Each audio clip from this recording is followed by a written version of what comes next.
Hello students, welcome to my YouTube channel. और आज हम बात करते हैं एमएसएन के टॉपिक की एंजाइना पेक्टोरिस क्या होता है।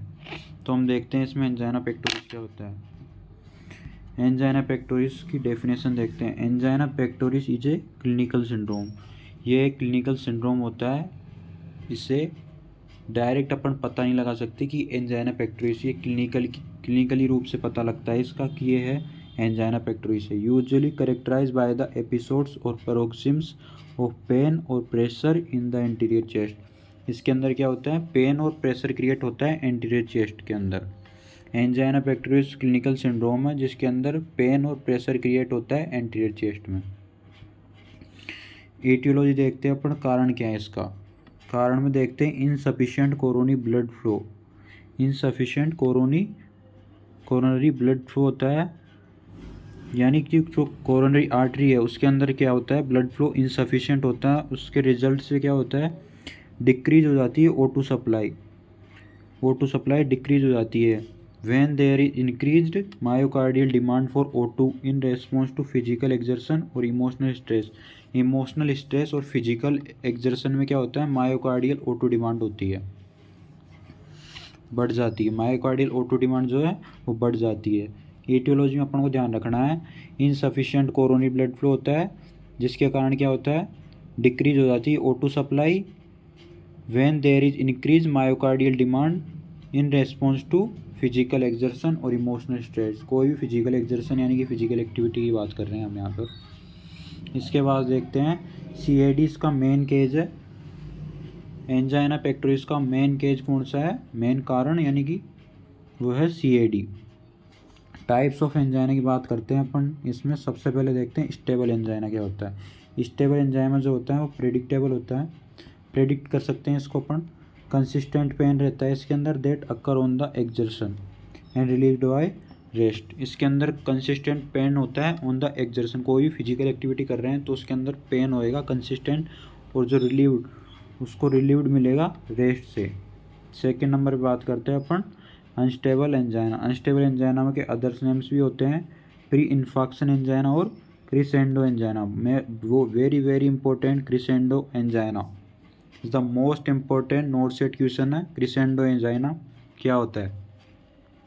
सिम्टम्स जो होते हैं इसके मोर फ्रीक्वेंट होते हैं, last longer than unstable angina, the threshold for pain is lower. इसके अंदर क्या होता है, पेन कम होता है और पेन में अकर एट रेस्ट आराम करने पर भी पेन रहेगा इसके अंदर अनस्टेबल एंजाइना में। थर्ड नंबर पे देखते हैं अपन साइलेंट एंजाइना क्या होता है। साइलेंट एंजाइना में क्या होता है, objective evidence of ischemia, ECG changes होते हैं इसके अंदर। पेशेंट रिपोर्ट करता है नो सिम्टम्स, इसके अंदर सिम्टम्स शो नहीं होते हैं। फोर्थ नंबर पे बात करते हैं अपन इंट्रैक्टेबल या रिफ्रैक्टरी एंजाइना। इसमें क्या होता है, सीवियर इनकैपेसिटेटिंग चेस्ट पेन होता है इसमें, सीवियर इनकैपेसिटेटिंग चेस्ट पेन होता है इसके अंदर। फिफ्थ नंबर पे बात करते हैं अपन वेरिएंट एंजाइना। वेरिएंट एंजाइना में क्या होता है, पेन होता है रेस्ट, आराम करने पर भी पेन रहेगा इसके अंदर। और वेरी इंपॉर्टेंट क्वेश्चन है इसके अंदर, वेरिएंट एंजाइना में रिवर्सिबल ST सेगमेंट एलिवेशन रहता है। और वेरिएंट एंजाइना को अपन बोलते हैं पेरिजमेटल्स एंजाइना। इसको ऐसे याद रख सकते हैं अपन, पेरिजमेटल होता है लेकिन पेरिजमेंटल के नाम से याद रख सकते हैं अपन इसको। इसके बाद देखते हैं अपन पैथोफिजियोलॉजी क्या होती है एंजाइना पेक्टोरिस की। सबसे पहले देखो ये होता क्यों है, due to the atherosclerotic disease. Atherosclerotic disease या CAD कारण होता है। इसके कारण क्या हो जाता है, ऑब्स्ट्रक्शन हो जाता है coronary artery, major coronary artery के अंदर ऑब्स्ट्रक्शन हो जाता है। इससे क्या होता है, व्हेन O2 डिमांड इंक्रीज हो जाती है, when there is blockage in coronary artery में ब्लॉकेज हो जाता है। इससे क्या होता है, flow can not be increase due to the resistance. जो ब्लड का फ्लो है वो बढ़ नहीं पाता है रेजिस्टेंस के कारण। इससे क्या होता है, इस्कीमिया हो जाता है। इसके बाद देखते हैं अपन रिस्क फैक्टर क्या होते हैं। रिस्क फैक्टर देखते हैं अपन फिजिकल एक्सर्शन, कोई भी physical activity, exposure to cold, eating a heavy meal. अगर कोई भी हैवी मील खाते हैं तो ये भी रिस्क फैक्टर है एंजाइना पेक्टोरिस का। और फोर्थ नंबर पे स्ट्रेस। क्लिनिकल मैनिफेस्टेशन की अपन बात कर लेते हैं। इसमें क्लिनिकल मैनिफेस्टेशन में चेस्ट पेन अपन को शो होएगा, mild on digestion to a choking or heavy sensation in the upper chest, heavy sensation in the upper chest में heavy sensation होएगा। इसके बाद कर लेते हैं अपन साइड, कौन सी साइड पे ये चेस्ट पेन होएगा, बिहाइंड द स्टर्नम, स्टर्नम के पीछे की साइड होएगा, इसको बोलते हैं अपन रेट्रो स्टर्नल एरिया।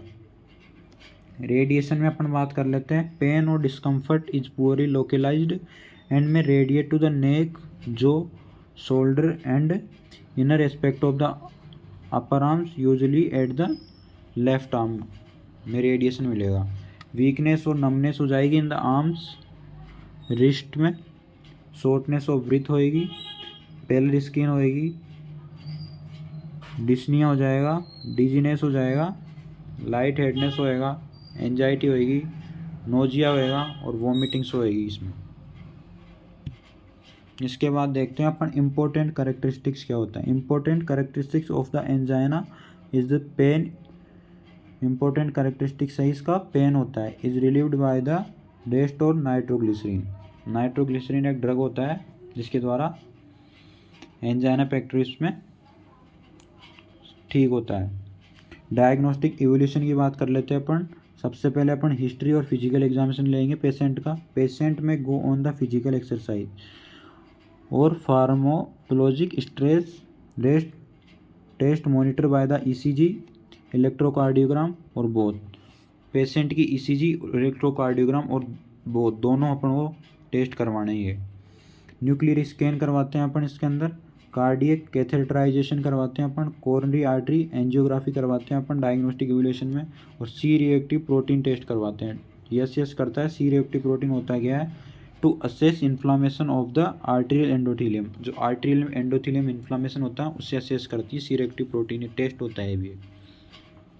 इसके बाद बात करते हैं अपन medical management. Anti anginal drugs देंगे मेडिकल मैनेजमेंट में। सबसे पहले देखते हैं नाइट्रोग्लिसरीन।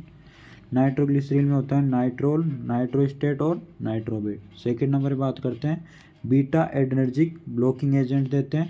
थर्ड नंबर पे देखते हैं कैल्शियम चैनल ब्लॉकिंग एजेंट।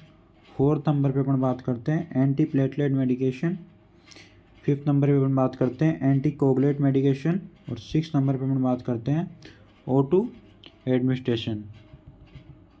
तो आज अपन ने देखा है एंजाइना पेक्टोरिस होता क्या है, इसकी डेफिनेशन देखी है, ईटियोलॉजी देखा है, इसके टाइप्स की बात करिए अपन ने, टाइप्स कौन कौन से होते हैं, पैथोफिजियोलॉजी अपन ने देखी है, रिस्क फैक्टर क्या क्या होते हैं, इसका क्लिनिकल मैनिफेस्टेशन क्या क्या होता है, इसकी साइट कौन सी होती है, रेडिएशन में क्या क्या होता है, डायग्नोस्टिक इवोल्यूशन में क्या होता है, और मेडिकल मैनेजमेंट कौन सी ड्रग्स हैं जो देते हैं एंजाइना में।